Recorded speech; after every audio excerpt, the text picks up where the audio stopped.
नहीं तने बीजे क्यांक लई जईशुं केम तो अमे पाटणमां प्रवेश करीए छीए तो पोलीस वाळा पकड़े छे अमारी जोडे 500,000 रुपया लई ले छे तो आवता बंद थया छे का ना। भारतीय जनता पार्टीना पूर्व महामंत्री केसी पटेल एक सन्मान समारोह कार्यक्रमમાં જાય છે અને ત્યાં કહેવામાં આવે છે કે પાટણ પોલીસ દ્વારા 500 અને 1000 રૂપિયાનો હપ્તો વસૂલ કરે છે। કેસી પટેલ ભારત સરકારના હુડકો ઇન્ડિપેન્ડન્ટ ડિરેક્ટર બન્યા છે અને તે બદલ આ કાર્યક્રમ યોજાયો હતો અને તેમાં પાટણ પોલીસ સામે જાહેર સભામાંથી આ ભારતીય જનતા પાર્ટીના નેતા એવું બોલે છે કે પાટણમાં આવતા લોકોને ડર લાગે છે, વાહન ચાલકોને ડર લાગે છે, કારણ કે અહીંયા હપ્તા વસૂલી કરવામાં આવે છે। 500 અને 1000 રૂપિયા હપ્તો લેવામાં આવે છે અને આ હપ્તો ન આપવો પડે એટલા માટે લોકો ત્યાંથી રસ્તો ઓળંગી લે છે અને પાટણ આવવાની જગ્યાએ હારીજ અથવા તો ચાણસમાં અથવા અન્ય જગ્યાએ ખરીદી કરવા માટે જાય છે, પરંતુ આ પાટણ પોલીસનો હપ્તો આ પોલીસ ઉઘરાતી હોવાથી અહીંયા પાટણમાં આવતા નથી। આ નિવેદન સામે આવતા પોલીસ બેડામાં પણ ખળભળાટ મચી ગયો છે અને અનેક ચર્ચાઓ જોવા મળી રહી છે જેની આજે વાત કરવી છે। નમસ્કાર, ક્રાઇમ આવાજ ન્યૂઝમાં તમારું સ્વાગત છે। હું છું તમારો નાનજીભાઈ ઠાકોર। પાટણ ખાતે ભારતીય જનતા પાર્ટીના પૂર્વ મહામંત્રી કેસી પટેલનો એક સન્માન સમારંભ કાર્યક્રમ યોજાય છે, જેમાં આ કેસી પટેલ એક નિવેદન આપે છે। એ નિવેદન ખૂબ ચર્ચામાં છે। ભારત સરકારના હુડકો ઇન્ડિપેન્ડન્ટ ડિરેક્ટર બન્યા બાદ આ કાર્યક્રમનું આયોજન રાખવામાં આવ્યું હતું। આ કાર્યક્રમમાં સરસ્વતી તાલુકો અને પાટણ તાલુકાના ભારતીય જનતા પાર્ટીના જે કાર્યકરો છે અને લોકો છે એ મોટી સંખ્યામાં આ કાર્યક્રમમાં ઉપસ્થિત રહ્યા હતા અને ત્યારબાદ કેસી પટેલ જ્યારે આ ભાષણ કરી રહ્યા હતા તે સમય દરમિયાન કહે છે કે પાટણ પોલીસ વાહન ચાલકો પાસેથી 500,000 રૂપિયા હપ્તો વસૂલ કરે છે। વાહન ચાલકો પાટણમાં પ્રવેશ કરે અને પોલીસ વાળા પકડી અને 500,000 રૂપિયા લઈ જાય છે, એટલે આ વાહન ચાલકો પાટણમાં આવતા ડરે છે। કોઈ પણ ખરીદી કરવી હોય તો પાટણમાં આવવાના બદલે હારીજ વાળો રસ્તો પકડે છે અથવા તો ચાણસમાં તરફ આ લોકો ખરીદી કરવા માટે જતા હોય છે।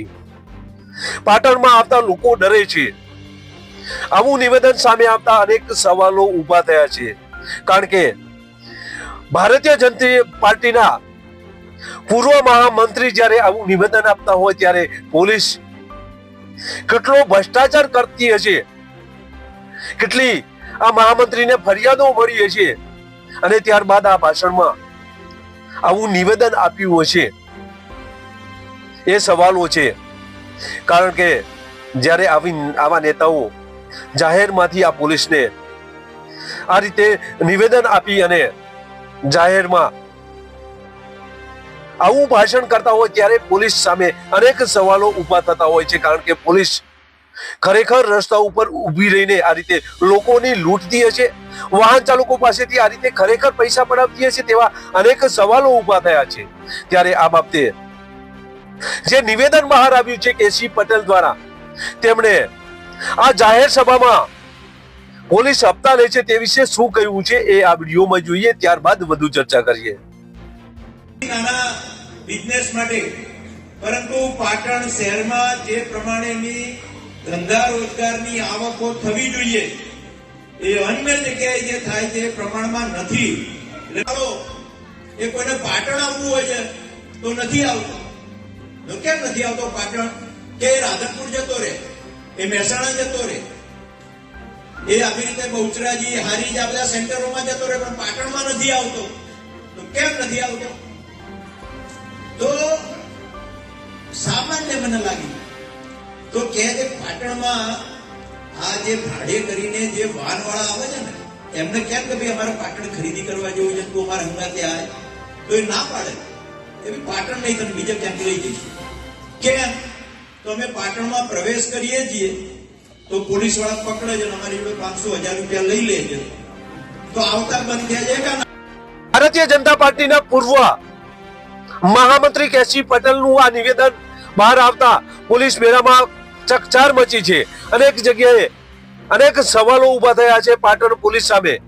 પાટણ પોલીસ જ્યારે આવા હપ્તા લેતી હશે ત્યારે જ આ ભારતીય જનતા પાર્ટીના આ પરખર નેતા આ નિવેદન આવું આપે તેવા સવાલો લોકોમાં ઉપસ્થિત થયા છે.